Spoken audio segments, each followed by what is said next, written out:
What's up, everyone, and welcome back to Boxverse. Canelo versus Crawford set for September at 168. Canelo Alvarez versus Terence Crawford is negotiating for September, Mexican Independence Day, for Alvarez's 3 super middleweight titles at 168, with no rehydration clause. ESPN's Mike Coppinger reports a deal for a Canelo Alvarez-Terence Crawford showdown is nearing completion. The fight is scheduled for Mexican Independence Day weekend, taking place in Las Vegas at 168 pounds, with no rehydration clause in place. Coppinger's message on X: no signed contracts yet, but Canelo Alvarez, boxing's top star, and Terence Crawford are primed to meet on Mexican Independence Day weekend in September if all is finalized. And as Crawford said all along, it would take place at 168 pounds with no rehydration clause. Canelo Alvarez expressed his respect for Terence Crawford in an interview with TMZ Sport. However, he pointed out that Crawford has only won one significant fight and hasn't faced many top opponents, unlike Errol Spence.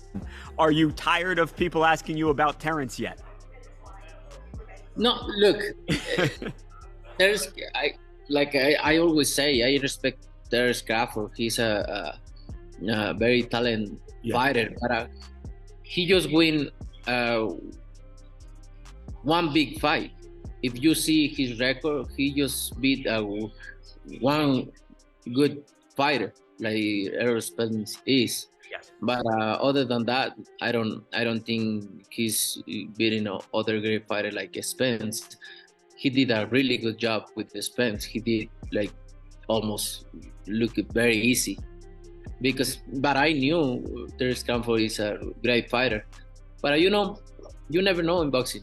We'll see. Response to Canelo Alvarez, Terence Crawford posted X: LOL, that's crazy. So every fighter I've fought is not good but one? Noted. Just remember what you said, because I've always had the joy in making somebody's look like nobodies. Terence Crawford also acknowledges that Canelo Alvarez's punching power and physical size are his main concerns in their potential matchup. However, he expresses confidence in his ability to handle these challenges, noting his experience fighting larger opponents throughout his career. Challenges does Canelo pose once you guys get in there?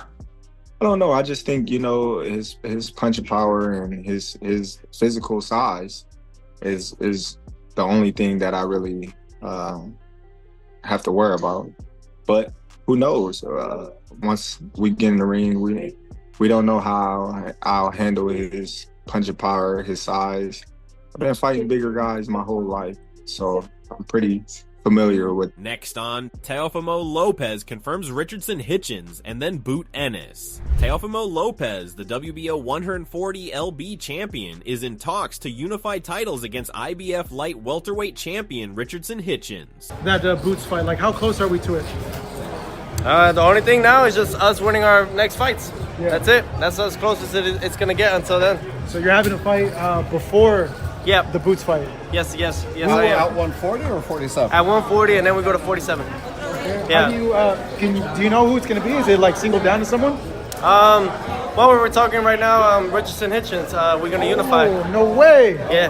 That's a good fight, bro. Yeah, so 2 world title fights lined up, and then, the prize fight. Man. Following this potential fight, Lopez plans to move up to 147 LBs to challenge IBF welterweight champion Jaron Boots Ennis in October.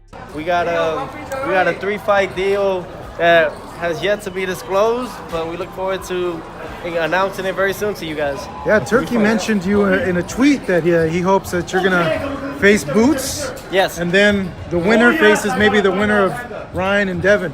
That's what it's looking like, yeah. So we're looking forward to it. It's all about the best fighting the best, and listen, I think, man, we're here to be strong, like LA.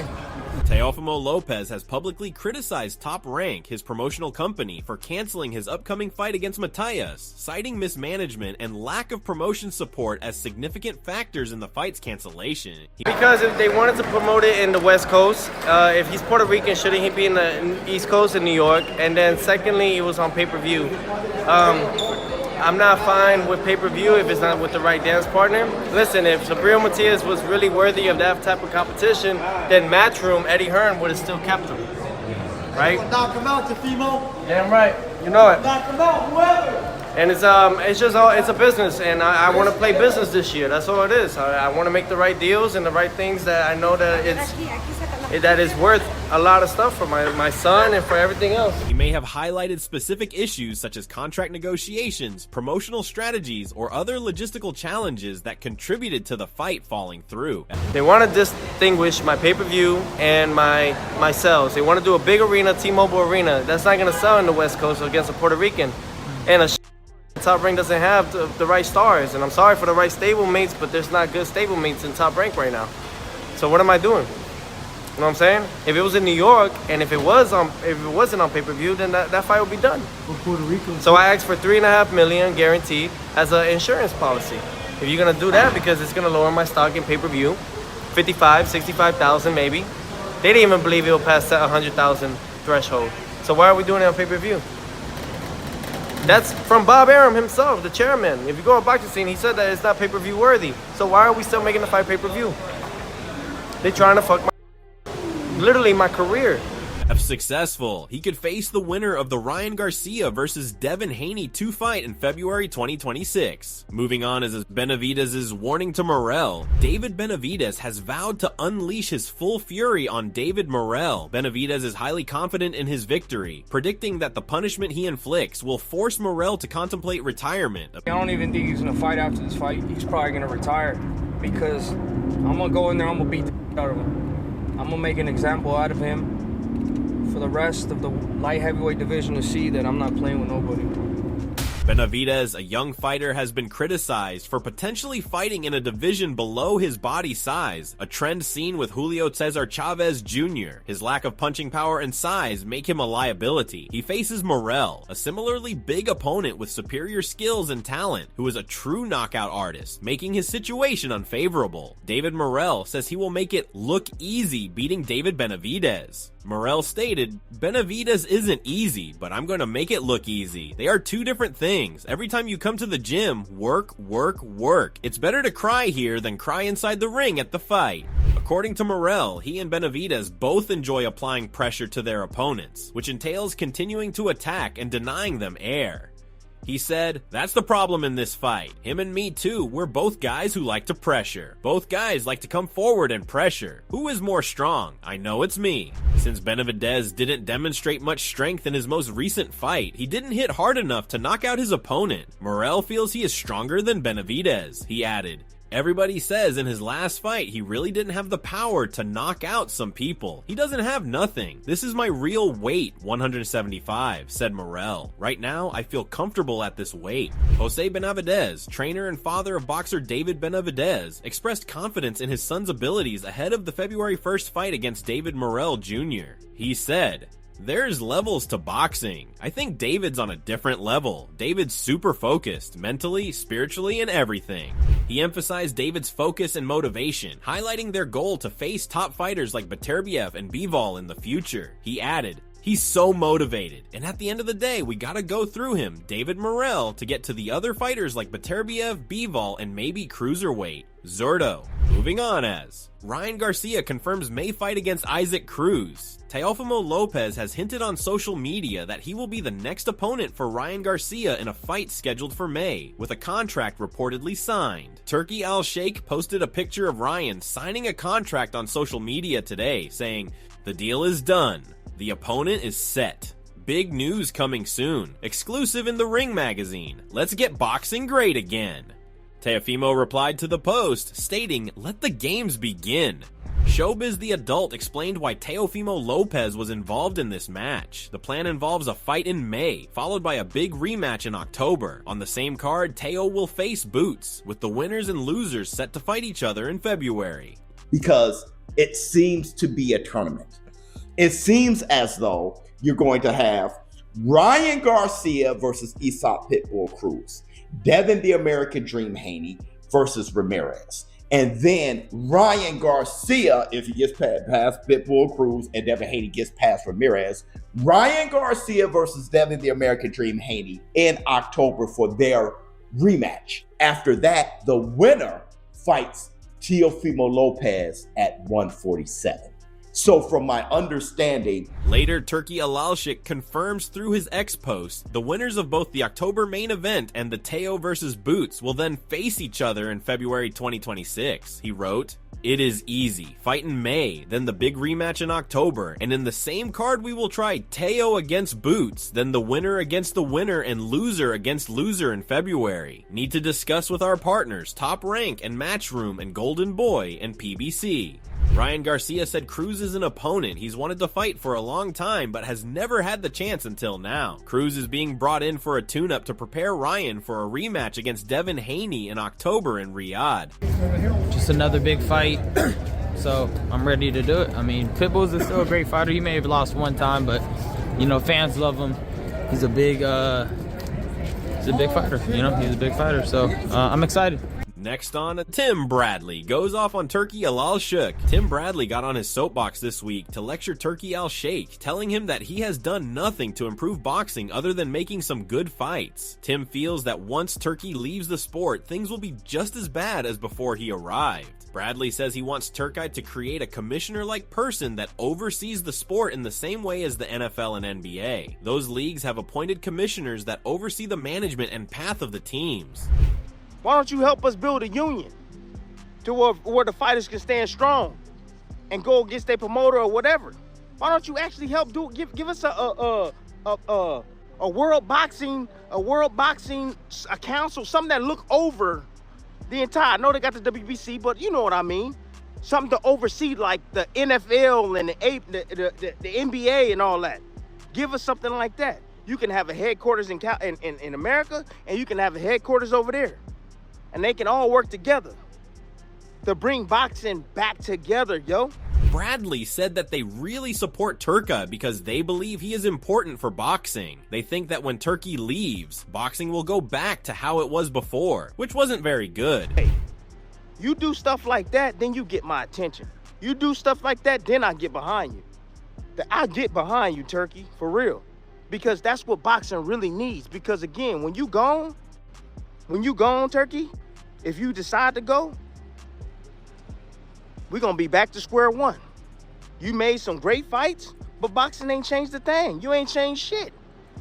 Bradley believes that he sees boxing differently than other people do. He thinks it's good that fans are getting to see the fights they want, but he believes that just having those fights won't fix all the problems in boxing. He stated, "So, my boxing viewpoint is different from y'all viewpoint. Y'all getting the fights that you want, which is great. It's fantastic, but that's not going to solve all the issues that boxing has. We need one governing body overlooking the entire sport." Moving on as Dillian Whyte ready for Joshua rematch. Dillian Whyte agreed for a fight against Anthony Joshua in his summer date at Wembley Stadium. Joshua, who lost to Daniel Dubois in his last fight, is desperate to regain his momentum after losing to British journeyman Whyte. The British public may buy Joshua versus Whyte 2 on PPV, but the rest of the world would be disgusted. Dillian is desperate to fight Joshua again, as a rematch could bring millions and make his retirement more comfortable. Whyte's fortune is estimated at $7 million, and a rematch with Joshua could potentially increase it to $10 million.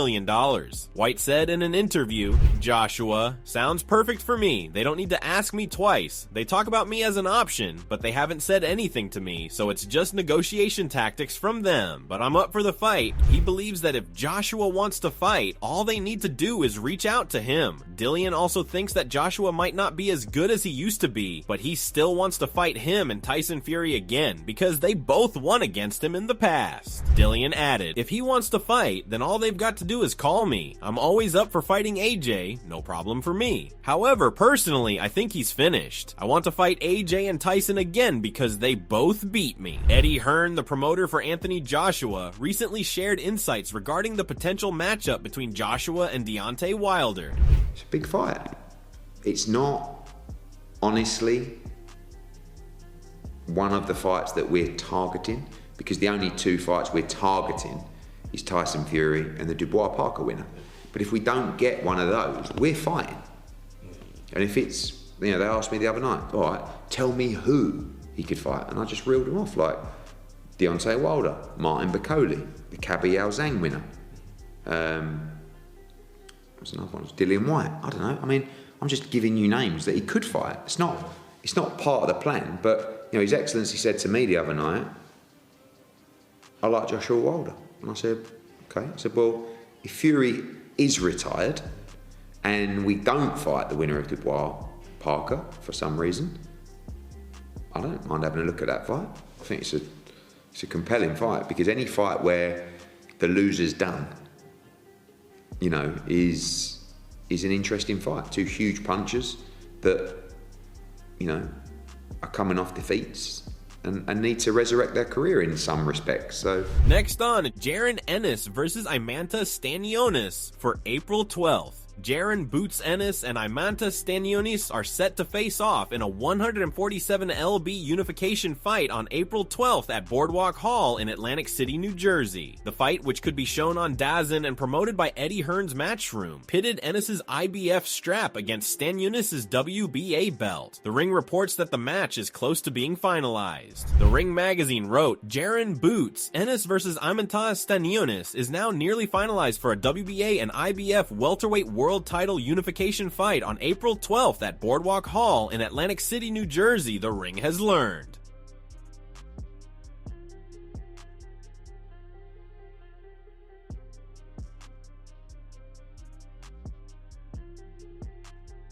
The fight is expected to feature an interesting clash of styles, and Tim Bradley provided analysis on ESPN's State of Boxing.